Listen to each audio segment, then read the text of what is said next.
বসতে পেরে কোরআনের কিছু কথা শুনতে পেরে খুশি না বেজার? আর একবার কি পড়া যাবে আলহামদুলিল্লাহ?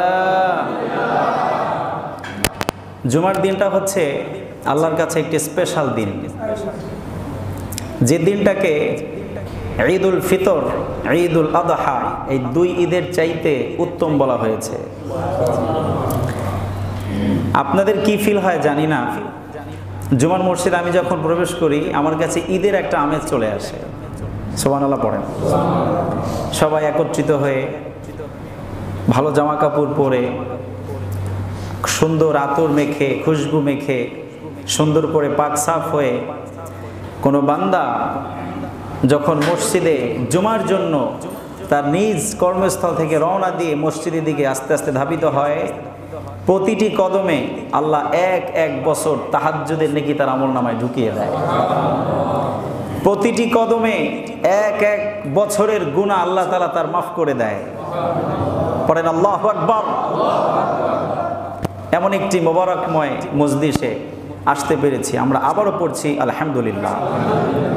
বিশ্বনবী বলেন, এক ওয়াক্ত নামাজ আর এক ওয়াক্ত নামাজের মাঝখানের সমস্ত গুনাহকে মোচন করে দেয়। একদিনের নামাজ আর একদিনের নামাজের গুনাহকে মাফ করে দেয়। এক সপ্তাহের গুনাহ অপর সপ্তাহের জুমায় ঢোকার সাথে সাথে আল্লাহ তাআলা মাফ করে দেয়। এক বছরের গুনাহ পরবর্তী রমজানের আসার পরেই আল্লাহ তাআলা এই বান্দার এক বছরের গুনাহকে মাফ করে দেয়। আল্লাহ রাব্বুল আলামিনের কাছে আমরা শুকরিয়া জানাই, আল্লাহ আমাদেরকে এরকম সৌভাগ্যপূর্ণ মজলিসে বসার সুযোগ করে দিয়েছেন। আবারও পড়ছি আলহামদুলিল্লাহ। সম্মানিত উপস্থিতি, ঠিক যে সময়টাকে আমরা এরকম নিরাপত্তার সাথে আল্লাহর ঘরের মসজিদে বসে জুমার দিনে খুতবা দিচ্ছি, পৃথিবীর এমন অনেক জায়গা আছে মানুষের নিরাপত্তা নেই। কি বলেন, আছে না নাই? গত কয়েকদিন আগে ফিলিস্তিনে তো আপনারা জানেন পাখির মতো লাশ পড়ছে। ফজরের সময়, সেদিন ফজরে ফিলিস্তিনের একটা মসজিদে কয়েকজন মুসল্লি মিলে নামাজ পড়তেছিল, শতাধিক মুসল্লির উপরে হবে। সেখানে ওরা হামলা করে সব মানুষগুলোকে মেরে ফেলেছে। এমন অবস্থায় তাদের মেসাকার করেছে যে কার লাশ কোনটা এটা খুঁজে পাওয়া যাচ্ছিল না। এখন দাফন করবে কিভাবে? মানুষের গোশতগুলোকে পালায় ওজন করে 70 কেজি করে এক একটা কবরের মধ্যে দাফন করা হয়েছে। আমরা তো গরুর গোশত ওজন করি, খাসির গোশত ওজন করি, মুরগির গোশত ওজন করি, আর ওইদিকে ফিলিস্তিনিতে মানুষের গোশত মেপে এরা কবরে দাফন করছে। কি নির্মম ইতিহাস!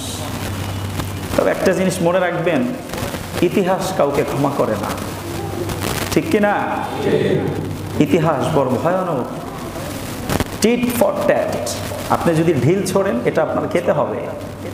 আপনি ওয়ালের দিকে যদি একটা বল ছুঁড়ে মারেন, এটা ওখানে বাড়ি খেয়ে আবার একটা সময় আপনার দিকে ফিরে আসবে। জোরে বলেন, ঠিক কিনা? এই নরপিশাচের যে আচরণ তারা করছে, যে মানবাধিকার তারা লঙ্ঘন করছে, শিশুদের হত্যা করছে, নারীদেরকে তারা হত্যা করছে, নিরপরাধ মানুষগুলোর স্বাধীনতা হরণ করে নিয়েছে। সময় এমন আসবে, পাথর, গাছ, পথঘাট আল্লাহ এদের জবান খুলে দিবে আর বলবে, এই যে আমার পেছনে ইহুদি আছে, এদেরকে ধরে ধরে তোমরা হত্যা করো। পড়েন আল্লাহু আকবার। সে সময় আসবে ইনশাআল্লাহ। পড়ি ইনশাআল্লাহ। হাদিসের মধ্যে আছে, ইহুদিরা কোনো উপায়ন্তর না পেয়ে পাথরের পেছনে গিয়ে লুকাবে, আল্লাহ সাথে সাথে পাথরের জবানকে খুলে দেবে। পাথর কথা বলবে আর বলে, এই মুসলমানেরা, এই যে ইহুদি, এটাকে ধরে হত্যা করো। অনেক জ্বালিয়েছে, অনেক নির্যাতন করেছে।